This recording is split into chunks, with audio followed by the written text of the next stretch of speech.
4 अगस्त 1986 को पंजाब में जन्मी सिमरन सूद की जिंदगी की कहानी दिल दहला देने वाली है। सिमरन सूद, जिसका बचपन लुधियाना में ही उसकी फैमिली के साथ बीता और जिसे बचपन से ही हीरोइन बनने का ख्वाब था, लेकिन घर वाले नहीं चाहते थे कि उनकी बच्ची हीरोइन बने, क्योंकि उनके लिए सम्मान सबसे ज्यादा मायने रखता था। पर सिमरन को सिर्फ और सिर्फ एक्टिंग करने का भूत सवार था और तो और उसे ढेर सारी शोहरत भी कमानी थी। जब उसे लगने लगा कि घर वाले उसके सपने पूरे नहीं करने देंगे, तब उसने अपना घर छोड़ दिया और मुंबई चली आई। मुंबई आने के बाद उसने मॉडलिंग की शुरुआत की, लेकिन खास कामयाबी नहीं मिली और उसने सोचा कि जल्द पैसा कमाना है तो कुछ और करना पड़ेगा, कुछ ऐसा जिससे उसके पास कम समय में ज्यादा से ज्यादा दौलत आ जाए। और यहीं से उसने अपना कदम जुर्म की दुनिया में बढ़ाया और देखते ही देखते सिमरन सूद एक सुंदर हसीना से कातिल हसीना में बदल गई।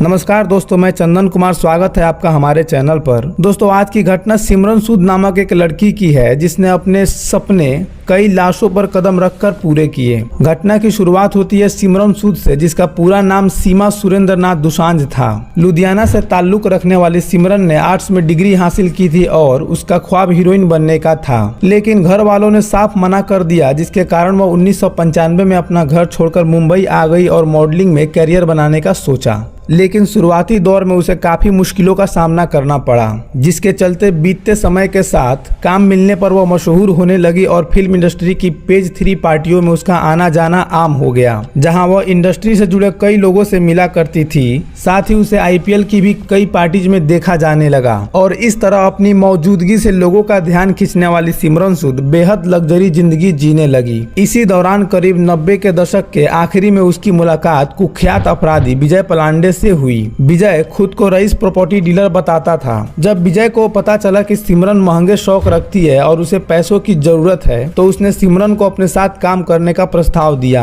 जहां सिमरन का काम था अमीर लोगों को फंसाकर उनके साथ संबंध बनाना और फिर उनको लूट लेना। सिमरन सूद को ऐसा लगने लगा कि सिर्फ मॉडलिंग के बदौलत शौक पूरे करना मुश्किल है और विजय की लग्जरी जिंदगी देखकर सिमरन सूद ने उससे हाथ मिला लिया। 1997 के आसपास विजय पलांडे से मिलने के बाद सिमरन सूद की जिंदगी बेहद लग्जरी हो गई, जिसके बाद 1997 में वो प्लास्टिक सर्जरी कराने यूएसए भी गई। इन सब के अलावा उसने खुद को खूबसूरत रखने के लिए मुंबई और दुबई में भी कई बार प्लास्टिक सर्जरी करवाई। विजय पलांडे कोई मामूली अपराधी नहीं था, उसने कई हाई प्रोफाइल मर्डर्स को अंजाम दिया था और मुंबई पुलिस के सबसे वांछित अपराधियों में से एक था। सिमरन सूद और विजय पलांडे की दोस्ती धीरे धीरे अपराध की दुनिया में बदल गई और 7 अप्रैल 2012 में विजय पलांडे और सिमरन सूद ने मिलकर बिजनेसमैन अरुण टिक्कू की हत्या कर दी। टिक्कू का बेटा अनुज टिक्कू एक स्ट्रगलिंग एक्टर था और विजय पलांडे ने उसकी संपत्ति पर कब्जा करने के लिए इस हत्या को अंजाम दिया। जांच में पहला शक अनुज टिक्कू पर भी गया कि उन्होंने पिता की हत्या करवा दी। हालांकि अनुज के बयान से जांच का नया एंगल सामने आया।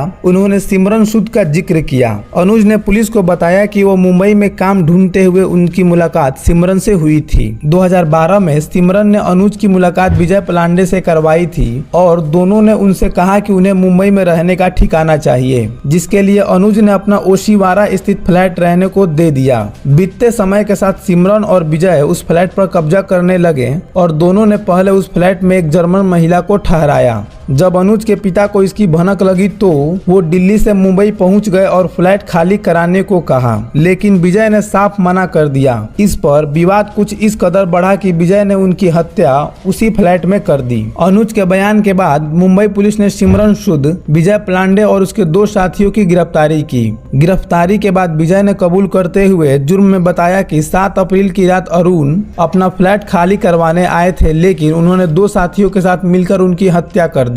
अरुण टिक्कू की हत्या से चंद रोज पहले 5 अप्रैल को ही मूवी प्रोड्यूसर करण कक्कड़ लापता हुए थे। परिवार ने उनकी गुमशुदगी की रिपोर्ट लिखवाई थी, जहां शिकायत में परिवार ने बताया कि 5 अप्रैल 2022 को करण ने अपने भाई हनीश को कॉल कर बताया कि वो जल्द ही एक बड़ी फिल्म में पैसा लगाने वाला है। इसके बाद से ही उन्होंने कभी भी परिवार से संपर्क नहीं किया और उनके साथ उनकी ऑडी भी गायब थी। पुलिस को इस मामले में जांच की दिशा नहीं मिल रही थी, लेकिन अरुण टिक्कू की हत्या के आरोप में गिरफ्तार विजय पलांडे और सिमरन के तार इस मामले से भी जुड़े थे। पूछताछ में विजय ने बताया कि जिस करण कक्कड़ की तलाश पुलिस को है उसे चंद रोज पहले ही मारा जा चुका है। विजय ने बताया कि करण कक्कड़ फिल्मों में पैसा लगाना चाहते थे। इस दौरान उनकी मुलाकात सिमरन से हुई थी।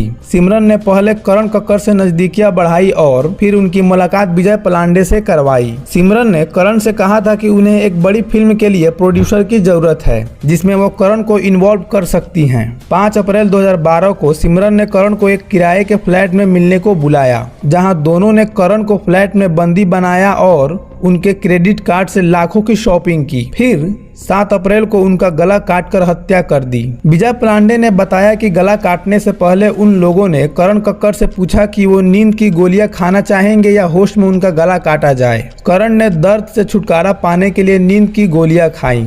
जब 4 गोलियों से नींद नहीं आई तो उन हत्यारों ने उन्हें 10 गोलियां खिलाई और फिर बाथरूम में ले जाकर उनका गला काट दिया। गला काटने के बाद उनकी लाश को शावर के नीचे तब तक रखा जब तक खून पूरी तरह से बह न गया। इसके बाद उनके शरीर के टुकड़ों को कुम्भरली घाट में फेंक दिया।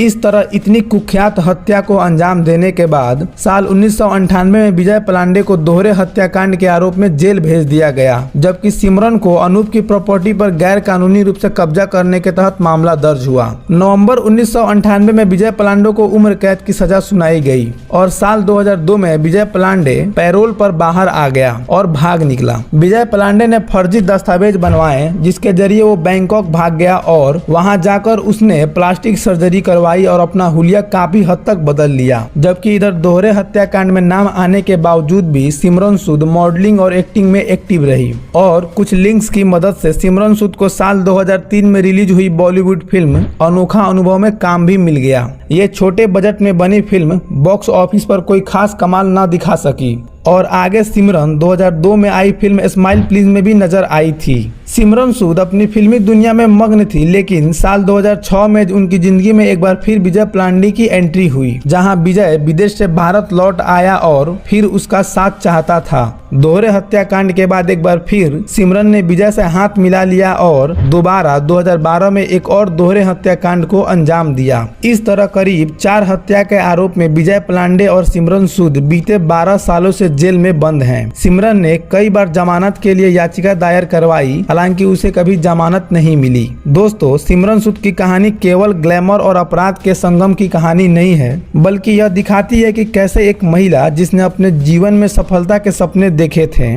वह अपराध की दुनिया में ढकेल दी गई और आज वह करीब 12 साल से जेल के सलाखों के पीछे है। यह घटना हमें एक महत्वपूर्ण सीख देती है कि जीवन में सही और गलत के बीच का चुनाव हमारी किस्मत तय करता है। अगर आपको ये वीडियो जानकारी पूर्ण लगी हो तो इसे लाइक करें, चैनल को सब्सक्राइब करें और बेल आइकन को दबाएं ताकि आप तक हमारे नए वीडियोज की नोटिफिकेशन सबसे पहले पहुंचे। धन्यवाद।